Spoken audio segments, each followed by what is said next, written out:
Good morning students. आज मैं आप लोगों के सामने क्लास 10th में किस तरह के पेपर आते हैं वो दिखा रही हूँ। क्लास 10th में दो पार्ट होते हैं, एक होते हैं एमसीक्यू और दूसरे होते हैं वर्णनात्मक। तो एमसीक्यू भी आपके 40 नंबर के होते हैं और व्याख्यात्मक प्रश्न जो आते हैं वो भी 40 नंबर के ही होते हैं। तो आप ये देख लीजिए, एमसीक्यू वाले पार्ट में, ये बहुविकल्पीय वाले पार्ट में आपके जो 40 नंबर के प्रश्न आते हैं वो किस तरह के होते हैं और व्याख्यात्मक प्रश्न उत्तर 40 नंबर के किस तरह के होते हैं। वीडियो थोड़ा लंबा हो जाएगा बट आप देखिए इसे, और इससे आपको बहुत ज़्यादा आइडिया मिल सकता है कि किस तरह के पेपर होंगे, आप किस तरह से अपनी तैयारी कर सकते हैं। तो देखते हैं, प्रश्न पत्र है ये और सेट का ए पार्ट देखते हैं। इस प्रश्न पत्र में दो खंड है, अ और ब। अ में वस्तुपरक यानी बहुविकल्पीय और ब में वस्तुनिष्ठ वर्णनात्मक प्रश्न दिए गए हैं। प्रश्न पत्र के दोनों खंडों में प्रश्नों की संख्या 17 है और सभी प्रश्न अनिवार्य हैं। यथासंभव सभी प्रश्नों के उत्तर क्रमानुसार दीजिए। ये नहीं कि आपने आगे पीछे उल्टा सीधा प्रश्न कर दिए, सबको क्रमानुसार लिखिए तो नंबर अच्छे आएंगे। खंड अ में कुल 10 प्रश्न हैं जिनमें उप प्रश्नों की संख्या 49 है, 49 है। दिए गए निर्देशों का पालन करते हुए 40 उप प्रश्नों के उत्तर देना अनिवार्य है। खंड ब में 7 प्रश्न हैं, सभी प्रश्नों के साथ उनके विकल्प भी दिए गए हैं। निर्देशानुसार विकल्प का ध्यान रखते हुए सभी प्रश्न के उत्तर लिखिए। सबसे पहले क्या आएगा आपके प्रश्न में, देखिए वस्तुपरक प्रश्न होंगे। सबसे पहले है अपठित गद्यांश। अपठित गद्यांश जो कि आप पढ़े भी होंगे और नहीं भी पढ़ सकते हैं, ऐसा नहीं है, ये कहीं से भी बनकर आ सकता है। जिसमें इसमें देखिए लिखा है अपठित गद्यांश में जो इस गद्यांश पर आधारित बहुविकल्पीय प्रश्नों में सर्वाधिक उपयुक्त विकल्प चुनकर लिखिए। तो ये आपका एक गद्यांश दिया हुआ है, इसमें से आपको देखना है कि जो सबसे उचित आंसर होगा वही लिखना है। जैसे पर्यावरण के बारे में दिया हुआ है कि पर्यावरण नैतिकता से अभिप्राय है, वे विषय, सिद्धांत और दिशा निर्देश जो मनुष्य और पर्यावरण के बीच क्रियाओं और प्रतिक्रियाओं को दर्शाते हैं। मानव केंद्रित विचारधाराओं के अनुसार मनुष्य प्रकृति का स्वामी है और वह इसे मनचाहे रूप से प्रयोग कर सकता है। इसके विपरीत पृथ्वी और प्रकृति केंद्रित विचारधारा के अनुसार पृथ्वी हमारी जननी है, अतः हमें पृथ्वी का आदर करना चाहिए। पहले मत के अनुसार पृथ्वी केवल एक ग्रह है, इसलिए हमें वैज्ञानिक तकनीक द्वारा प्रौद्योगिकी का निरंतर विकास करना होगा और पर्यावरण के अपघटन को रोकना होगा ताकि एक स्वच्छ एवं स्वस्थ पर्यावरण और बेहतर भविष्य की नींव रखी जा सके।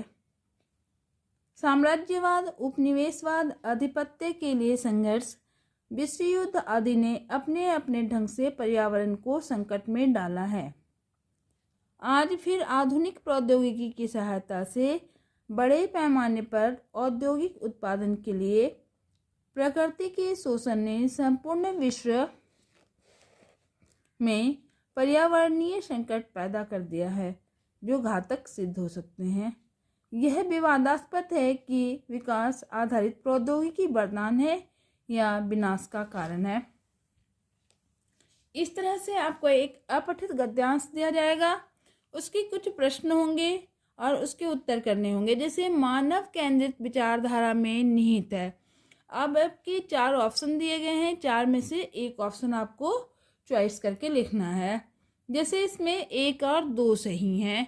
1 और 2 में क्या है, पृथ्वी पर वैज्ञानिक तकनीक द्वारा प्रौद्योगिकी का निरंतर विकास करना, और दूसरा हो गया पर्यावरण के अपघटन को रोकना। ये आंसर आपका सही है। दूसरा है पर्यावरण नैतिकता से क्या अभिप्राय है, तो इसका आंसर हो जाएगा तीसरा होगा वे विषय, सिद्धांत और दिशा निर्देश जो मनुष्य और पर्यावरण के बीच की क्रियाओं और प्रतिक्रियाओं को दर्शाते हैं। ये आपके आंसर हो जाएंगे। तो इसी तरह से आपके प्रश्न होंगे। नेक्स्ट देखते हैं, इसी का एक अपठित गद्यांश है और दूसरा रहेगा अपठित पद्यांश। पद्यांश क्या होगा, कविता टाइप का होगा, उसमें से आपके 5 क्वेश्चन के आंसर देने होंगे। जैसे इसमें दे रखा है, फिर क्या होगा उसके बाद, उत्सुक होकर शिशु ने पूछा, माँ क्या होगा उसके बाद, रवि से उज्जवल, शशि से सुंदर, नव किस लिए से कोमलतर। इस तरह जो आपके होंगे अपठित पद्यांश, उसमें से भी आपको प्रश्न बनकर आएंगे 5। और उसके बाद इसी का एक अथवा दे दिया जाएगा, दोनों में से कोई भी एक आप कर सकते हो। उसके बाद देखिए, ये आप क्या देंगे, व्यवहारिक व्याकरण। व्याकरण में क्या आएंगे, ये आपके देखने के लिए बहुत ही इंपॉर्टेंट है कि व्याकरण में किस तरह के प्रश्न आएंगे।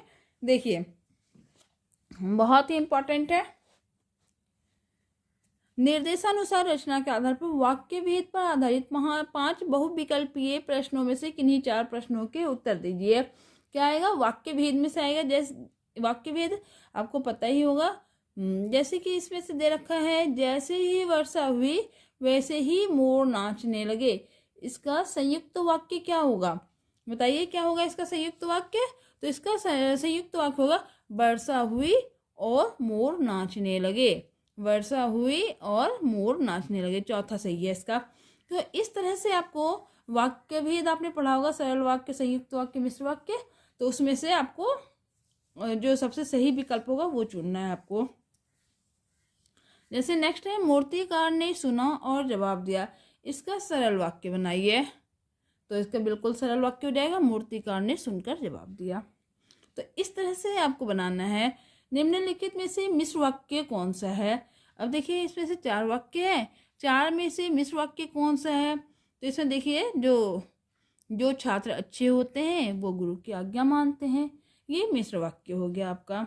तो इस तरह से आपको 5 प्रश्न दिए जाएंगे, जिसमें से 4 करने हैं। नेक्स्ट देखिए, निर्देशानुसार वाच्य पर आधारित 5 बहुविकल्पीय प्रश्नों में से किन्हीं 4 प्रश्नों के उत्तर दीजिए। ये भी वाच्य से आ गया। वाच्य भी आपने पढ़ा होगा, कृतवाच्य, भाववाच्य, कर्मवाच्य। तो इसी वाच्य में से आपके आ जाएंगे और इससे आपको बनाना है। जैसे आप अब नेक्स्ट क्वेश्चन देखते हैं क्या है। इसके बाद व्याकरण में से आएगा आपके, निर्देशानुसार पद परिचय पर आधारित 5 बहुविकल्पीय प्रश्नों में से किन्हीं 4 के उत्तर दीजिए।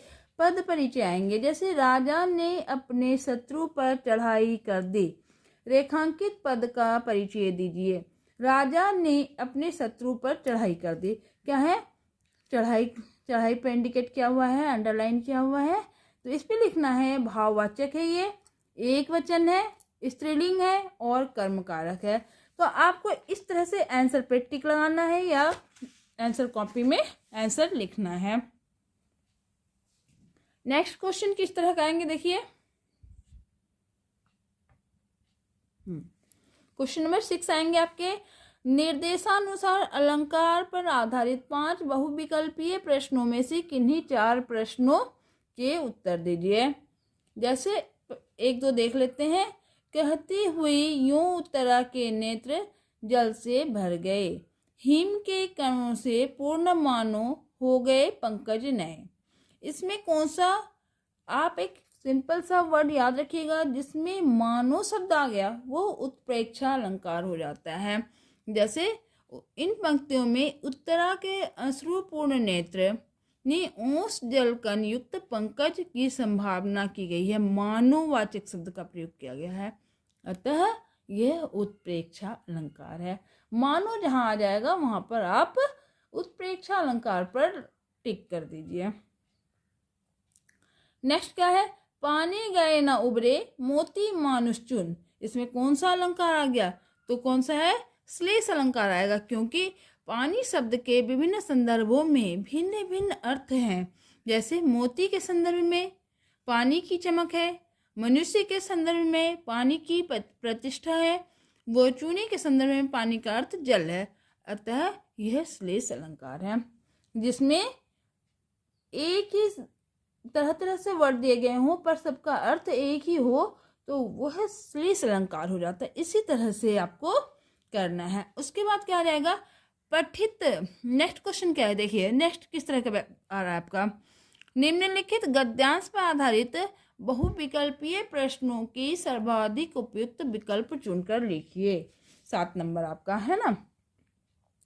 तो ये आपके चैप्टर से आएगा, चैप्टर से अलग नहीं होगा, ये चैप्टर में से ही आपके कोई सा पाठ दे दिया जाएगा, उसमें से आपको लिखना है। जैसे आपका ये चैप्टर है बाल गोविंद भगत से। खेती बाड़ी करते थे, परिवार भी रखते थे, बाल गोविंद भगत साधु थे, साधु की सभी परिभाषाओं में खड़े उतरने वाले थे। तो यह आपने अपने कोर्स में भी पढ़ रखा होगा। और देखिए क्या है, लेखक के अनुसार बाल गोविंद भगत साधु क्यों थे, क्योंकि वे सच्चे साधुओं की तरह आचार विचार करते थे। नेक्स्ट क्वेश्चन है, बाल गोविंद भगत का कौन सा कार्य व्यवहार लोगों के आश्चर्य का विषय था। तो इसमें है, जीवन के सिद्धांतों और आदर्शों का गहराई से आप आचरण में पालन करते थे। वो जो उनके सिद्धांत थे क्या थे, वो कबीरपंथी थे। उनके सिद्धांतों को बहुत ही गहराई से अपनाया हुआ था उन्होंने।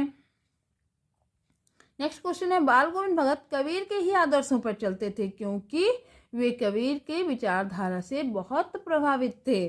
और बाल गोविंद भगत के खेत में जो कुछ पैदा होता था उसे वे सर्वप्रथम किसे भेंट कर देते थे, तो वो भेंट करते थे कबीर पंथी मठ में भेंट कर देते थे। वह गृहस्थ थे लेकिन उनकी सब चीजें साहब की थी। साहब कौन है, कबीर की, यानी वो कबीर को अपना भगवान मानते थे, कबीर के आचरण पर चलते थे, कबीर के अनुयायी थे। तो इस तरह से आपके प्रश्न होंगे। और फिर देखिए नेक्स्ट, देखिए 8 नंबर प्रश्न कौन सा होगा, गद्य पाठों के आधार पर निम्नलिखित 2 बहुविकल्पीय प्रश्नों के सर्वाधिक उपयुक्त चुनकर विकल्प लिखिए। तो क्या है, जो आपका पैराग्राफ दिया गया है उसी के आधार पर आपको लिखना है, या आपकी बुक में से भी है, पर 1 वर्ड क्वेश्चन है, उसमें टिक मारना है आपको। बाल गोविंद भगत की संगीत साधना का उत्कर्ष किस दिन देखा गया। किस दिन संगीत उत्कर्ष की साधना उस दिन देखा गया जिस दिन उनके पुत्र की मृत्यु हो गई थी। क्या है आंसर है उसका, बाल गोविंद भगत की संगीत साधना का उत्कर्ष उस दिन देखा गया था जिस दिन उनके पुत्र की मृत्यु हो गई थी। उन्होंने अपने मृत बेटे को आंगन में एक चटाई पर लिटाकर सफ़ेद कपड़े से ढक दिया और सिरहाने एक चिराग जला दिया और उसके सामने ही एक आसन पर बैठकर गीत गाने लगे। साथ ही बहू से भी उत्सव मनाने को कहा।